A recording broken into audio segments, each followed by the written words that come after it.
নমস্কার, আপনারা দেখছেন হেলথ কেয়ার নাও আর আমি আপনাদের সঙ্গে নিমাই পান্ডা। আমাদের সঙ্গে রয়েছেন ভারতবর্ষের অন্যতম কার্ডিয়াক সার্জন, অধ্যাপক, চিকিৎসক ডক্টর কুণাল সরকার। তার সঙ্গে আমরা কথা বলবো। নমস্কার ডক্টর সরকার, আপনাকে স্বাগত আমাদের চ্যানেলে। আমরা অনেক কিছু বিষয় নিয়ে খুব চিন্তিত হয়ে পড়ি, শরীরের ক্ষেত্রে, স্বাস্থ্যের ক্ষেত্রে। তার একটি হচ্ছে লিভার ভালো আছে কিনা, তার জন্য লিভারের ওষুধ প্রচুর লোকে বিভিন্ন জায়গায় খায়।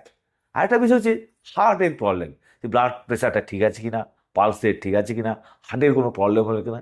এই হার্ট নিয়ে মানুষ এত চিন্তিত হয় কেন? আমি তোমাকে একটা গল্প বলে শুরু করি। সেটা হলো, তুমি প্রথমে লিভারের কথা বললে। তো তো খুব বেশি দিন আগে অবধি নয়, মানে আজ থেকে অন্তত ধরে নাও 400-500 বছর আগে অবধি মানুষ ভাবতো যে শরীরের মধ্যে রক্তটা কোথায় আসে, রক্ত কোথায় আসে, কোথায় যায়, কিভাবে শরীরে রক্ত সার্কুলেট করে। আর হাজার হাজার বছর ধরে মানুষের ধারণা ছিল, এমনকি বড় বড় গ্রিক ফিলসফার অ্যারিস্টটল, এদের ধারণা ছিল যে আমাদের সার্কুলেশন, রক্ত সার্কুলেট করে লিভারের, যে লিভার ইজ রেসপন্সিবল। যাই হোক, তারপরে ধীরে ধীরে অনেক মাথা চুলকে কাঠখড় পুড়িয়ে মানে লোকে মানে লিভার কলজে। হ্যাঁ, হ্যাঁ, যে লিভার থেকে, liver is the centre of circulation. তারপরে বোঝা গেল যে না, লিভার হচ্ছে আমাদের হেড অফিস, সেই ফ্যাক্টরি যেখানে আমাদের শরীরের আমি কি খেলাম, কি হজম করলাম, কোন থেকে কি তৈরি হলো, অর্থাৎ কেমিক্যাল ওয়ার্কশপ। এই যে একটা কেমিক্যাল প্রসেসিং ওয়ার্কশপ, এই কেমিক্যাল ফ্যাক্টরির হেডকোয়ার্টার্সটা হচ্ছে লিভার। লিভারের কোনো পাম্প টাম করার ক্ষমতা নেই। লিভারের মধ্যে দিয়ে প্রচুর রক্ত আসছে আর যাচ্ছে, কিন্তু ঠিক লিভারের উপরে যে বসে আছে হার্ট, যে heart is responsible for circulation. তো এই হার্ট দেখো, নিয়ে চিন্তিত কেন? হ্যাঁ, এখন কি জানো তো, যে আমাদের সঙ্গে এখন তুমি খুব ধার্মিক লোক হলে তুমি ভগবান বলবে, কেউ প্রকৃতি বলবে। আমাদের যে তৈরি করা হয়েছিল না আমাদের হার্টটাকে নিয়ে, তো আমাদের এই ডিজাইনের মধ্যে কিছু কিছু ডিফেক্ট আছে। একটা ডিফেক্ট হলো, আমাদের লিভার প্রায় অনেক আছে, একটা মস্ত লিভার, প্রায় 2 কিলোর ওপরে ওজন। আমাদের দুটো লাংস আছে, দুটো কিডনি আছে, দুটো চোখ আছে, দুটো হাত আছে, ব্রেনের দুটো হেমিস্ফিয়ার আছে, হার্ট দিয়েছে একটা। তাহলে একমাত্র একখানা পাম্প, হ্যাঁ, একটা অক্টোপাসের 6টার ওপরে হার্ট থাকে। বহু মাছ আছে, তাদের সিস্টেমের মধ্যে মাল্টিপল পাম্পিং চেম্বার্স থাকে। কিন্তু আমাদের হয়তো সৃষ্টিকর্তা ভাবলেন, যারা আমি একটা সাংঘাতিক হার্ট তৈরি করেছি, আমি যা তৈরি করেছি এক পিসেই হয়ে যাবে।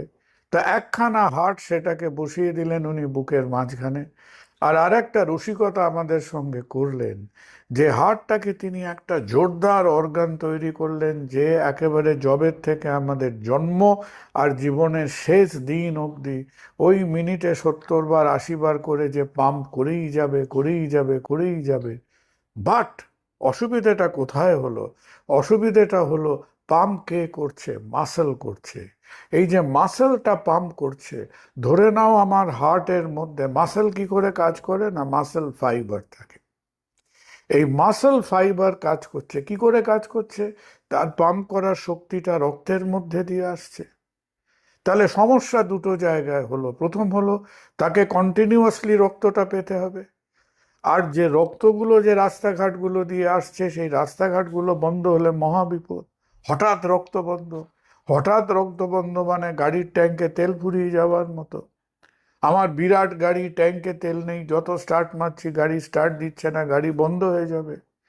আর দ্বিতীয় বিপদ, যেটা বড় বিপদ, সেটা হলো এই যে হার্টের যে আমাদের মহামূল্য এই মাসেলগুলো, মাসেল সেলস, একবার যখন আমরা প্রাপ্তবয়স্ক বা অ্যাডাল্ট লাইফে যাই, এই হার্ট মাসেল সেলের কোনো রিগ্রোথ হয় না।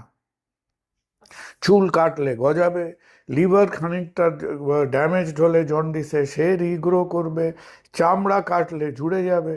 কিন্তু হার্ট মাসেল যদি একবার ড্যামেজড হয়ে পড়ে, একে আবার আমাদের পুনর্জীবন দেওয়া তাকে প্রায় অসম্ভব। তাহলে তাড়াহুড়োর প্রশ্নটা কেন আসছে, যে হার্ট মাসেল কখন ক্ষতি হচ্ছে? যখন সে রক্ত পাচ্ছে না। সে খানিকটা সময় কিন্তু তার খিদে সহ্য করে সে দাঁতে দাঁত দিয়ে কিন্তু চেষ্টা করবে যে আহা যদি আমার রক্তের সাপ্লাইটা কেউ আবার চালিয়ে দেয়, কেউ আবার চালিয়ে দেয়, আমি হাঁপ ছেড়ে বাঁচি, আমি আবার কাজ করতে পারবো। কিন্তু সে যদি এই হাঁকপাক করতে করতে যদি 3-4 ঘন্টার বেশি সময় চলে যায়, দেন দ্য হার্ট মাসল ডাইস। সেক্ষেত্রে কি হার্ট অ্যাটাক হয় নাকি এক সেই ধরনের? ক্ষেত্রে যখন হার্ট মাসল ডেথ হলো, খানিকটা এরিয়া অফ হার্ট মাসল নষ্ট হয়ে গেল, সেটাকে আমরা বলি হার্ট অ্যাটাক। আমরা একটা কথা অনেকেই আপনারা শুনেছেন, বলা হয় মায়োকার্ডিয়াল ইনফাকশন। ইনফাক্ট, ইনফাক্ট কথাটার মানে হচ্ছে ডেথ, টু ডাই। আর যতক্ষণ ধরুন তার আগে হয়তো অতটা ডিপ এফেক্ট হয়নি, কিন্তু আমার আধপেটা খাওয়া অবস্থা, যতটা রক্ত দরকার ততটা পাচ্ছি না, একটু বুকে চাপ লাগছে, ব্যথা লাগছে, একটু শ্বাসকষ্ট হচ্ছে, সেই স্টেজটাকে আমরা বলি অ্যানজাইনা। অ্যানজাইনা কথাটার আক্ষরিক অর্থ হলো পেইন, ব্যথা হওয়া। তাই তাড়াহুড়োর কারণটা এই কারণে যে যদি আমাদের এমন একটা ঝামেলার মধ্যে গিয়ে আমরা পড়ি, যে অনেকেই বলবেন যে আমার তো এইখানটা অস্বস্তি অনেকবার হয়েছে, অনেকবার আগে হয়েছে, এই বদহজম হলে হয়েছে, বিয়েবাড়ি খেয়ে এলে হয়েছে, অম্বল হলে হয়েছে, অবশ্যই হয়েছে, সবাইরই হয়েছে। কিন্তু তা বলে মনে রাখবেন যে অম্বল হলে আমি গায়ে কুলকুল করে ঘামবো না। আমার যদি বদহজম হয়, সেই বদহজমের ব্যথা আমার পিঠে, হাতে, উপর দিকে, গলায়, চোয়ালে, নানান দিকে এই ব্যথাটা যাবে না। আর যেহেতু আমার সেই সময় আমাদের হার্টটা ভালো কাজ করছে না, ব্লাড প্রেশার ফল করবে, তখন মাথাটা একটু ঝিমঝিম করবে, লাইট হেডেড লাগবে, গা ঘামছে, ভালো লাগছে না, মনে হচ্ছে আমার হাঁটা চলা করার পাওয়ারটা কমে আসছে। এগুলো কিন্তু আমাদের অম্বল হজম হবার লক্ষণ নয়। তাহলে এই রকম মনে হলে চট জলদি আপনি দেখুন না, আপনার হাতের কাছে যদি যে কোনো hospital, government hospital, health centre, nursing home, private hospital, যেখানেই যাবেন গিয়ে পড়ুন, তারা চট করে আপনার একটা ইসিজি করবে। 90% অফ দ্য টাইম আপনার ইসিজি থেকে বোঝা যাবে। কখনো কিছু অসুবিধে হলে একটা ব্লাড টেস্ট করবে, একটা কিট করবে। কেন? কারণ আমাদের তাড়াতাড়ি ধরতে হবে যে হার্ট মাসেলগুলো রক্তের অভাবে হাঁকপাক করছে কিনা।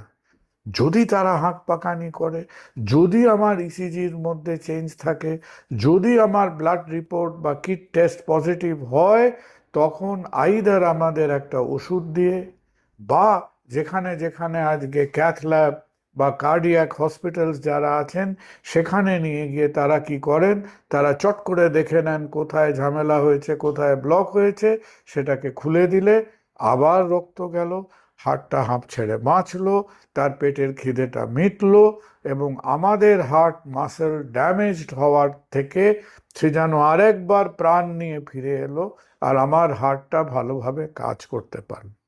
তাই অনেকে আপনারা যারা মনে করেন যে কেন ডাক্তাররা আমাদের পিছনে ছিনে ঝোঁকের মতো লেগে আছে, তাড়াতাড়ি করুন, তাড়াতাড়ি করুন, তাড়াতাড়ি করুন, কারণ জানেন তো, অ্যাকচুয়ালি আমরা হাতে মাত্র ওই ঘন্টা চারেক সময়টুকুই পাই।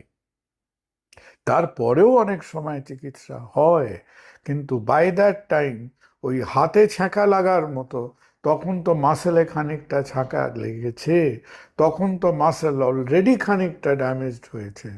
তো আমাদের যে ব্যস্ততা, আমাদের যে তাড়া, সেই তাড়াটা কেন? একটা কারণেই, we want to prevent damage. Damage যাতে না হয়, এটাই হলো একটা মেন টার্গেট। এই তো ভালো থাকার জন্য মানে হার্ট অ্যাটাক হলে যাতে ভালো থাকেন তার কথা হলো। হার্ট অ্যাটাক হওয়ার আগে কি কিছুক্ষণ আগে থেকে বা কয়েক ঘন্টা আগে থেকে কি শরীরে জানান দেয় যে দেখো, হার্ট অ্যাটাক হতে বেশিরভাগ, চলছে? It is a good question, কিন্তু বেশিরভাগ মানুষই তুমি একটু একটু খেয়াল করে দেখবে, তারা মোটামুটি বুঝতে পারেন, এবং কেউ কেউ বুঝতে পারেন একটা হাঁপ হাঁপ ভাব আসে শ্বাসকষ্টের মধ্যে দিয়ে। আমরা একটা কথা বলি সবাইকে, বুকে ব্যথা করছে, ব্যথা করছে। অনেকে কিন্তু ব্যথা কথাটা অনেকের মাথায় রেজিস্টার করে না। তারা কি ফিল করে? তারা মনে করবে যেন চাপ লাগছে, একটা শ্বাসকষ্টের ভাব, একটা কম্প্রেশনের ভাব। হ্যাঁ, যে নর্মালি খুব একটা ঘামে না, তার সোয়েটিং, যে এমনিতে নির্ভীক হাঁটাচলা করে, সে যেন উঠে বসতে তার কষ্ট হচ্ছে, তার যেন একটু লাইট হেডেডনেস লাগছে, এই রকম ব্যাপারগুলো হলে একটা আর্লি চেক আপ করিয়ে নেবেন। কারণ একেবারে ধরো যত হার্ট অ্যাটাক হয়, পার 100 হার্ট অ্যাটাকস বলে অ্যাবাউট 5% সেটা হচ্ছে অ্যাকচুয়াল সাডেন ডেথ। এবং that is a different cause. তারা কেন, যে আপনাদের মনে হতেই পারে যে আমি তো অমুককে শুনেছি তার কিচ্ছু হয়নি, সে ভালো ছিল, হঠাৎ একটা দুর্ঘটনা ঘটে গেল। সেগুলো নর্মালি হয় যখন এই ব্লাড সাপ্লাইয়ের অভাবের জন্যে হার্টের রেটটা হঠাৎ মুহূর্তের মধ্যে হয় ভীষণ স্লো হয়ে যায়, না হলে একেবারে এলোপাথারি হার্টবিট হয়। তাতে কি হলো, ওই একটা মিনিটের জন্য শরীরে এফেক্টিভলি কোনো ব্লাড সাপ্লাই থাকে না। হার্টই তো একমাত্র জায়গা না যে ব্লাডটা সাপ্লাই দেবে। সে যদি একেবারে সেই লোডশেডিং হবার মতো ফট করে অন্ধকার হয়ে গেল, হার্ট রেট বন্ধ হয়ে গেল, বা হার্ট এফেক্টিভলি কন্ট্রাক্ট করতে পারছে না, সেই পরিস্থিতিতে কার্ডিয়াক সাডেন ডেথ হয়। কিন্তু actually speaking cardiac sudden death probably total heart অ্যাটাকের 5% বা তার কম। হার্ট অ্যাটাকের কোনো বয়সের নিরিখ রয়েছে? এখন আর আমরা দেখো হাইয়েস্ট ইনসিডেন্স তুমি যদি দেখো এখনো আমাদের মধ্যে, ভারতবর্ষের কথা বলছি, ভারতবর্ষের হিসেবে উইদাউট আ ডাউট 40 থেকে 50 হাইয়েস্ট ইনসিডেন্স। তা বলে এখন 30-এও দেখা যাচ্ছে। তা বলে এক সময় যখন আমরা মেডিকেল কলেজে ঘুরে বেরিয়েছি, তখন লেস দ্যান 60 ইয়ার্সে কারো হার্ট অ্যাটাক বললে আমাদের মাস্টারমশাইরা কান মুলে দিত, হ্যাঁ এখন 60 বছর বয়স হয়নি এখন হার্ট অ্যাটাক। এটা কি লাইফস্টাইলের জন্য?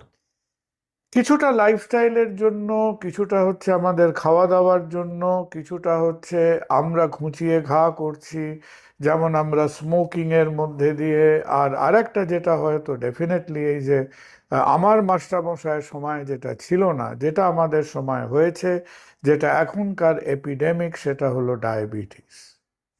কারণ ডায়াবেটিস এখন প্রায় প্রতি 3 জন ভারতবাসীর মধ্যে প্রায় একজনের দেখা যাচ্ছে। এবং ডায়াবেটিসের সম্বন্ধে সংক্ষেপে বলি, মনে রাখবেন যে ডায়াবেটিস সুগারের অসুখ নয়। সুগার দিয়ে ডায়াবেটিসকে মাপা হয় মাত্র। ডায়াবেটিস হচ্ছে ছোট ছোট পাইপ আটকে যাবার অসুখ। চোখে হলে চোখে, হার্ট হলে হার্টে, কিডনিতে হলে কিডনিতে। আর যেমনি দেখবেন ডায়াবেটিস দেখা দিয়েছে, খাওয়া দাওয়া, সুগার, ওজন, এক্সারসাইজ এগুলো কন্ট্রোল করুন। আর অন্তত বছরে একবার একটু নজর রাখতে হবে হার্ট, চোখ, কিডনি, এই 3টে জিনিস ঠিকঠাক চলছে কিনা। তার মানে এগুলো কি চেক আপ করা, মানে হার্টের চেক? অ্যাবসলিউট।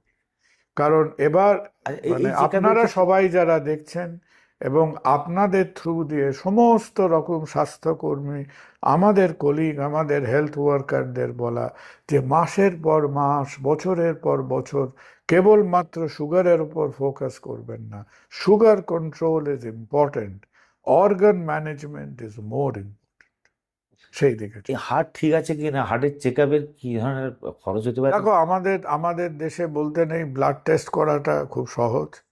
হ্যাঁ, তুমি যদি আজকে ইংল্যান্ডে, গ্রেট ব্রিটেনে ভাবো একটা ব্লাড সুগার টেস্ট করব, 3 মাস বসে থাকতে হবে। আমেরিকাতেও 1 মাসের মধ্যে ব্লাড চেক করা ভীষণ কঠিন। তো এই ব্যাপারগুলো আমাদের এখানে আমাদের ব্লাড চেকটা করা যায়। এই আমাদের haemoglobin, creatinine, lipid profile, sugar, এই ধরনের টেস্টগুলো আপনি অন্তত বছরে একবার করবেন। একটা ইসিজি করবেন।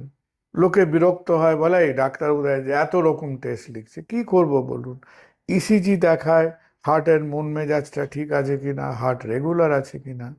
হার্টের ভেতরের বড় বড় স্ট্রাকচারগুলো, হার্টের মধ্যে ভ্যালভ আছে, হার্ট কেরম পাম্প করছে, এটা আপনি ইকোর মধ্যে দিয়ে দেখছেন। কিন্তু ইকো আবার হার্টের গায়ে যে সরু সরু রক্তনালীগুলো, সেগুলোকে দেখাতে পারে না। ওই জন্যে প্রয়োজন হলে আজকে আমাদের যাদের প্রয়োজন হবে, সবাই রাখছাক নয়, হয় একটা হার্টের সিটি অ্যানজিও বা নর্মাল অ্যানজিও করতে হয়। এই ভুল ধারণাটা রাখবেন না। এটা মনে করবেন না যে ডাক্তারবাবু খালি ওই ওই কলমের খোঁচায় প্রচুর টেস্ট লিখলেন।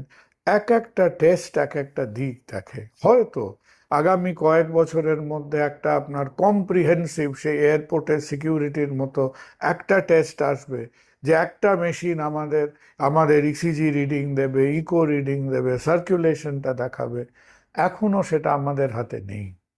কত বয়স থেকে এই চেক আপটা করা উচিত? দেখো, আমাদের দেশের এখন যা ভাবভঙ্গিমা তাতে ডেফিনেটলি 40। যারা মিড 30s পা দিয়েছেন তাদেরও কিন্তু শুরু করা উচিত। যারা 40 পার করছেন তারা যদি ব্লাড চেকটা 6 মাসে একবার করেন, আর অন্তত একটা ইসিজি, ইকো, আমরা আমাদের দেশে একটা সহজ টেস্ট এখনো খুব করি, আর বিদেশে প্রায় করাই হয় না, সেটাকে বলে টিএমটি, ট্রেডমিল টেস্ট। আপনি একটু ছোটাছুটি করলে হাড়টা হাসি মুখে ছোটাছুটি করতে পারছে কিনা টিএমটি দেখলে বোঝা যায়। তো এই ধরনের অর্গান স্পেসিফিক টেস্টগুলো ডেফিনেটলি বছরে একবার, ব্লাড টেস্ট বছরে 2বার। কারণ এখনো অবধি আমাদের এখন একটাই সোশ্যাল ওয়ার্নিং সাইন, সেটা হচ্ছে ডায়াবেটিস, ডায়াবেটিস, ডায়াবেটিস। আর ডায়াবেটিসের সঙ্গে হাত জোর করে অনুরোধ করব, ডায়াবেটিস অনেকেরই হবে, কন্ট্রোল করলে you'll have a normal life. আর একদম হাত জোর করে বলবো, ডায়াবেটিক্সরা যেন কোনো রকম টোব্যাকোর আশেপাশে না যান। বিড়ি হোক, সিগারেট হোক, জর্দা হোক, খৈনি হোক, পান মশলা হোক। ডায়াবেটিসে স্মোক করা হচ্ছে কেরোসিন তেলে দেশলাই কাঠি ফেলা। তো প্লিজ ওইটা করবেন না। কারণ এখনো আমরা ডায়াবেটিসকে প্রিভেন্ট করতে জানি না। কিন্তু একেবারে একেবারে সবাইকে অনুরোধ, ডায়াবেটিক্সরা যে কোনো রকম টোব্যাকো অ্যাডিকশনের বহু দূরে থাকুক। ধন্যবাদ ডক্টর সরকার আমাদের সঙ্গে থাকার জন্য। আপনারা ভিডিওটি দেখলেন এবং মূল্যবান বক্তব্য রাখলেন হার্টের চিকিৎসা নিয়ে, হার্টের সমস্যা নিয়ে, ডায়াবেটিস নিয়েও। ডক্টর কুণাল সরকারকে ধন্যবাদ যেমন আমরা জানাবো, অবশ্যই আপনাদেরও বলবো যে যদি ভিডিওটি ভালো লাগে একটা লাইক করবেন এবং অবশ্যই সাবস্ক্রাইব করবেন। আর পারলে বন্ধু বান্ধব আত্মীয়দের কাছে শেয়ার করুন, তারাও জানুন যে ডক্টর সরকারের যে মতামত সেটা তাদের জীবনে কতটা কাজে আসতে পারে। নমস্কার নেবেন সবাই, ভালো থাকবেন, দেখতে থাকবেন হেলথ কেয়ার নাও, ভালো থাকার কথা।